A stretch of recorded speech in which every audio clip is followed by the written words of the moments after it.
I'll catch Susan smiling at me for no reason. This has happened more than once. We'll be watching TV, just the two of us, like always.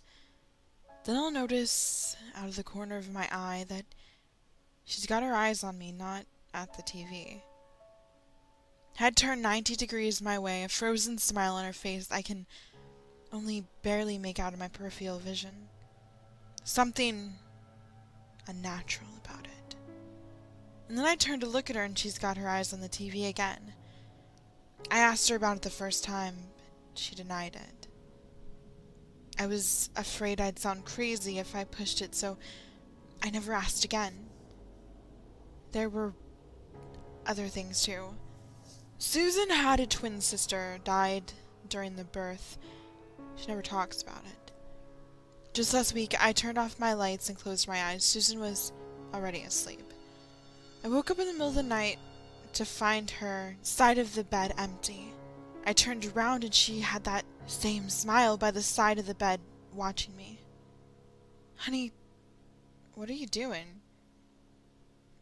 Nothing. Honey. Just a smile.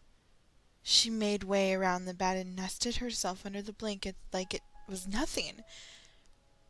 How long were you standing there? I asked. She didn't answer. But her side of the bed was cold, and the carpet was sunken in the shape of her feet where she was standing. It didn't start out this crazy for a long time. I tried to convince myself it was all in my head, but it wasn't. She was not Susan. I started doing these little tests. That's how I made sure. I'd put movies we've already watched on TV, just to see if she'd say anything. Started telling her stories that I'd already told her. She'd smile, never call me up on it.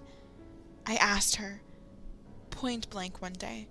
I got home and she was eating fish. Susan never eats fish. Susan hates fish.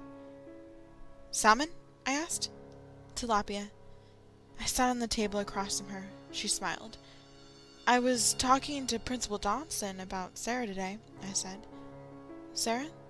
Yes, our daughter, Sarah. She chuckled. Right. What did he say?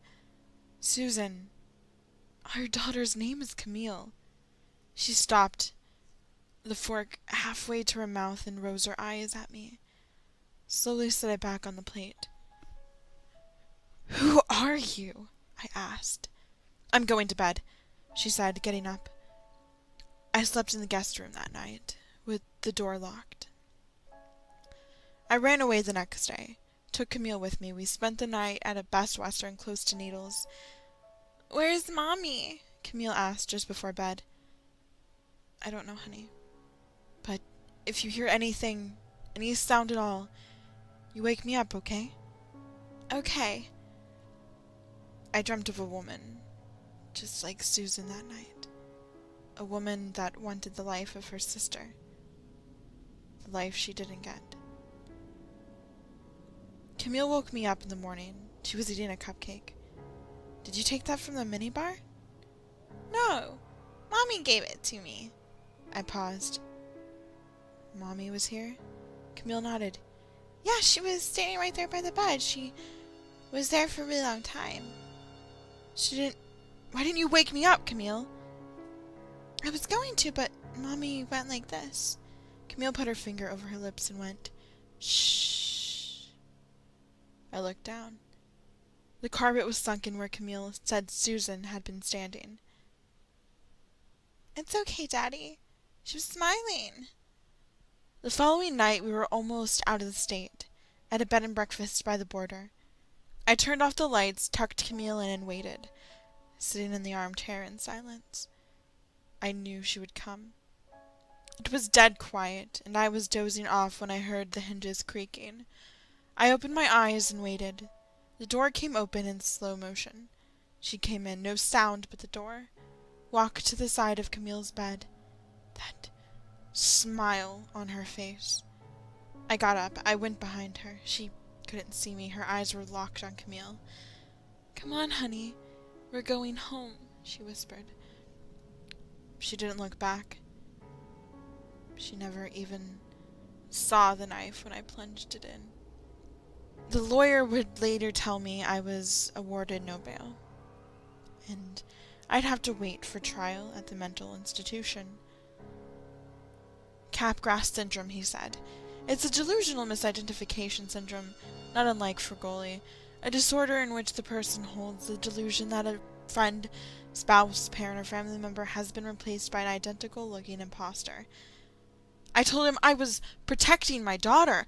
I told him that woman wasn't Susan. Still, the newspapers all read, successful LA engineer kidnaps daughter, murders wife. It wasn't Susan! I said to him again and again. It wasn't Susan! He said I was looking at 25 to life, but the insanity plea might still come through. They locked me in last night, my first night at the mental institution. Camille is with social services, they say. My room is covered with cushioned material. From wall to ceiling, a padded cell, they call it, so I won't hurt myself. Took me a couple pills to fall asleep. Something woke me up just minutes before dawn. By the time I opened my eyes, it was dead quiet. I went to the door and peeked out through the little window. The corridor was deserted. I looked back. Just by my bed, the cushions covering the floor were sunken in the shape of 2 feet.